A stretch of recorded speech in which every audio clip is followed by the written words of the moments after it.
Barton Simmons, welcome back to Tuscaloosa, Alabama. Hope you're doing well. Ryan, hey, man. What's happening? I'm doing good. Just talking a little Alabama Crimson Tide recruiting and another big weekend of the momentum 3 weeks ago today. Alabama was able to get that championship win. It seems like since then there's been a lot of momentum and life around this program. Yeah, I mean, I think this was one of the teams to watch here down the home stretch. I mean, there's no doubt about it. Coming out of that early signing period, Alabama did some good work, but I think among sort of the top 10 teams, nobody really had more sort of in play than Alabama down to this final home stretch. And so, they've been having some productive official visit weekend. I think that they've been seeing some movements, and I think they're set up for a pretty nice close here. So this should be fun to see how they're able to get that done. Barton, either from a good way or a negative way, bad way, I'm sure a lot of coaches are using against Alabama. But all these coaching changes, how have they affected Alabama's recruiting of this final 9 days? I think that's a good question. But I think that for the most part, look, if anything, it's just sort of the fact that some of the coaches that Alabama has lost, a guy like a Jeremy Pruitt, I don't think necessarily it hurts Alabama that he's not there. I think it hurts Alabama that he's now recruiting against Alabama, that he is now at Tennessee.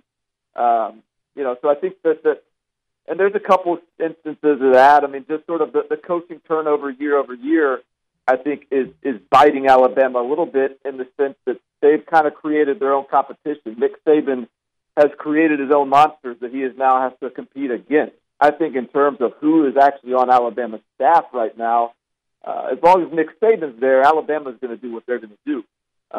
It's just a matter of now, look, Kirby Smart's at Georgia, Jeremy Pruitt's at Tennessee. Other key pieces of Alabama's sort of recruiting puzzle over the past few years are alongside those guys as well. And so that's the challenge right now that I think Nick Saban in particular is dealing with. But I think if you're a kid that's considering the University of Alabama, I don't know that it matters who the offensive coordinator is. I don't know that it matters who the wide receivers coach is, who the defensive coordinator is. If Nick Saban is there, if Scott Cocker's there in the weight room, you know that the development will be there, the product will be there, the structure will be there. And so I think that's ultimately why people choose the University of Alabama, is just sort of the long-term vision of going to the NFL. We're talking to Barton Simmons, national writer for CBS Sports, director of scouting for 247 Sports. Let me ask you, can you see where Nick Saban is going with all these assistant coaches? Because it seems like he's reloading on that front with some pretty elite recruiters. Would you agree? Yeah, I think he is. And I think when you look at sort of his approach to this hiring cycle, maybe even as it differs from maybe last hiring cycle, I do think it's a little bit more recruiting focused than we've seen of late. Because if you remember, sort of, and Nick Saban's approach to hiring coaches over the long term, that's sort of been a common thread, is great recruiters. He's building great recruiters and great recruiting staff throughout. And I think over the last couple of years, whether it's with the hiring of Brian Daboll or just some of the names that have come through haven't necessarily been elite recruiters. I think now when you look at some of the guys that he's hired, Josh Gaddis is a great example of one, a guy that is outstanding as a developer at the wide receiver position, but has been one of James Franklin's top recruiters for a long time. Jeff Banks, again, guy that's been an elite recruiter for a long time. And I think when you add a couple of those sort of minor additions to a staff that now has promoted, Mike Loxley is well known as a recruiter, has a co-defensive coordinator, Tosh Lapoy, who is absolutely an elite recruiter. Brent Key's well known in that front as well. So I think you suddenly kind of got your aces back collectively. And I think that, obviously we haven't seen much of a drop-off, but I do think that seems to have been a refocus by Nick Saban in terms of the guys that he has looked to hire. Barney, is there a better closer in college football recruiting than Nick Saban? Probably not. I mean, I think there's not a better recruiter in college football than Nick Saban, and that's all encompassing. And so, yeah, when you look at sort of the home stretch for Alabama regularly, I did a story last week for CBS where I sort of mocked out the potential scenarios that are in play for the number one recruiting class in the country. And I think as we look at it right now, it's probably going to be either University of Georgia or Ohio State that has the number one recruiting class. But Alabama's still in play. And I think for a lot of schools, you could mock that out and sort of project the perfect finish. And it's this sort of wild fantasy that's the way it could play out. But when you look at the track record of Nick Saban, you look at the track record of Alabama, it's very realistic to expect that they close exactly the way they want to close. And so I think he's proven that over time. And I do think that again, it's all-encompassing to being the best recruiter in college football. I think the product speaks for itself. The results speak for themselves. The NFL draft speaks for itself. And I think in order to be able to accomplish what he's accomplished on the recruiting trail, you absolutely have to be a great closer. And when you're getting those 5-star guys, I mean, you can lock up 3 stars all you want in December and October, but the 5-star top 100 All-American types, they wait till the last minute. And so you got to be a good closer to be able to capitalize on those types of players. Barton, let me go back to this past weekend. We saw a video develop out on the Twitter, social networks, Facebook, Instagram, of Nick Saban doing the Cupid Shuffle, I guess, with some recruits' parents. I guess that's the Nick Saban that we don't see a lot in the media front, but thankfully for Eddie Smith, or Eddie Smith's parents from Slidell, Louisiana, was able to put that video of Nick Saban sort of relaxing a little bit, and I guess you could see how he just makes himself at home and fits right in. Got a little rhythm, doesn't he? Wasn't bad. Not too bad. Not too bad. An A+, or at least close to it.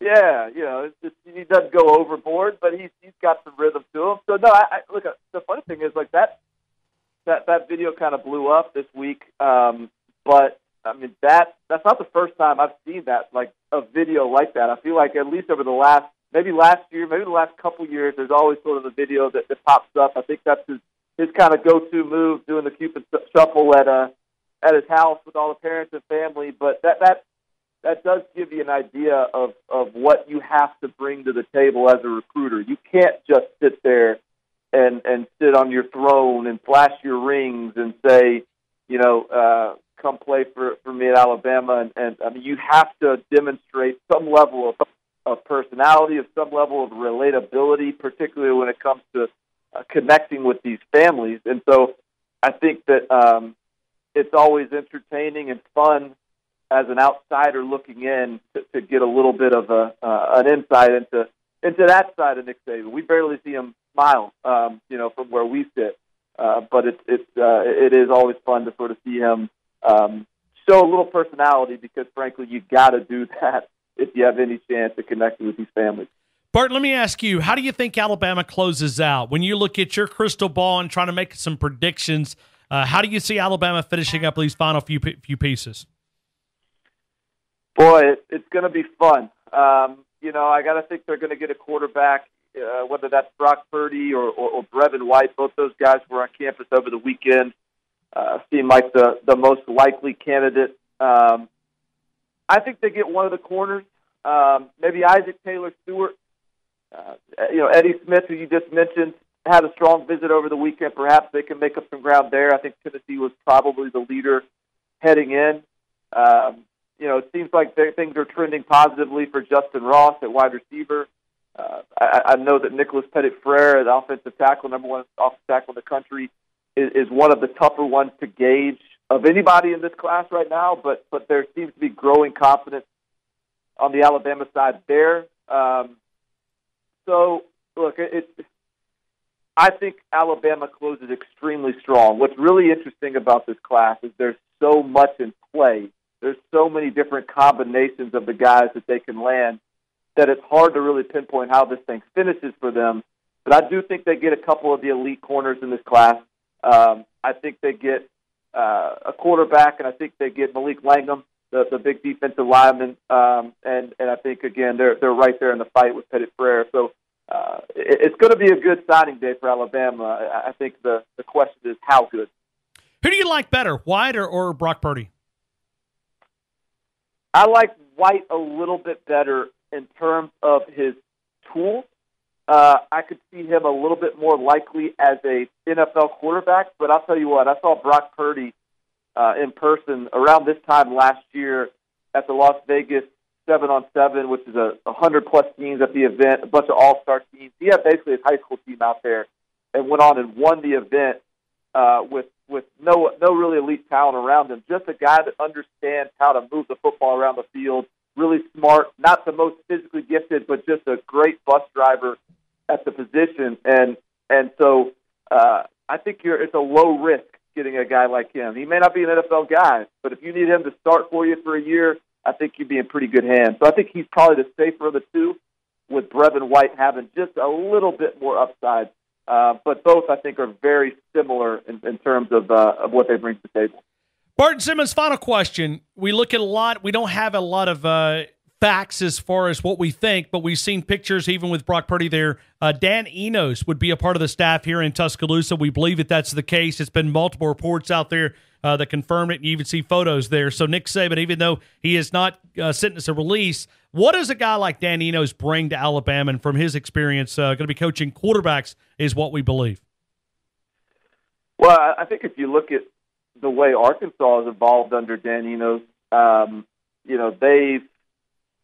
they've been really effective under the center. I mean, they've had. I think the Allen brothers have both been good football players for Arkansas. Austin Allen is a guy that I was higher on than most. I like.